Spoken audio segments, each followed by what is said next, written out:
एक बार नारद ने भगवान विष्णु से पूछा कि भक्तों की संगति में रहने के क्या फल होते हैं। भगवान ने कहा, हे नारद, पृथ्वी पर एक वन में जाओ।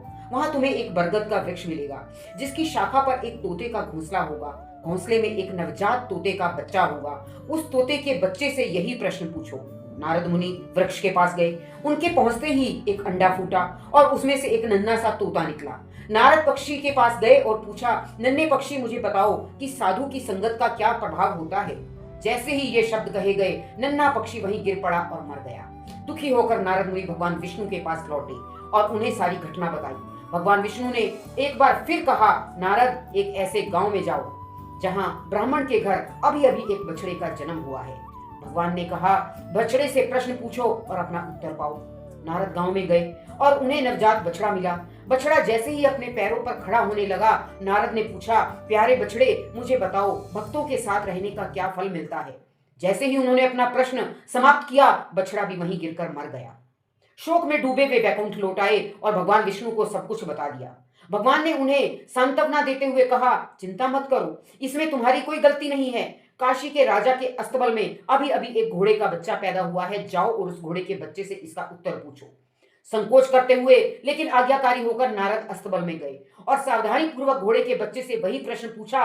पहले की तरह ही प्रश्न पूछते ही घोड़े का बच्चा मर गया। घोर निराशा में डूबे नारद मुनि भगवान विष्णु के पास लौट आए। उनकी पीड़ा देखकर भगवान विष्णु मुस्कुराए और बोले, तुम्हारे तमाम कष्टों के बावजूद तुम्हें अभी तक अपना उत्तर नहीं मिला है। अब एक काम करो, काशी के राजा के यहाँ एक पुत्र का जन्म हुआ है। जाओ और उस शिशु से अपना प्रश्न पूछो। एक और मृत्यु का कारण बनने के भय से नारद ने विरोध करते हुए कहा, हे प्रभु, बस, मैं अपने कारण और मृत्यु नहीं चाहता। मैं किसी राजकुमार की मृत्यु का बोझ अपनी अंतरात्मा पर नहीं लेना चाहता। लेकिन भगवान ने नारद को आश्वासन दिया, इस बार तुम्हें अपने प्रश्न का उत्तर अवश्य मिलेगा। अनिच्छा से नारद काशी के राजा के महल में गए। राजकुमार के जन्म से महल में खूब हर्षोल्लास था।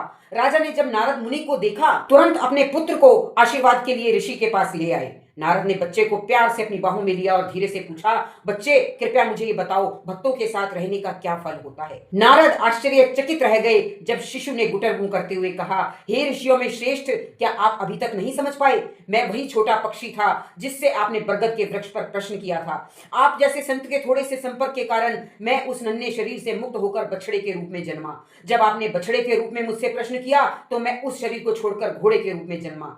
फिर आपने घोड़े से संपर्क के कारण मुझे काशी के राज्य के राजकुमार के रूप में सबसे अनमोल मानव रूप प्राप्त हुआ है। यह साधु संगत का ही फल है।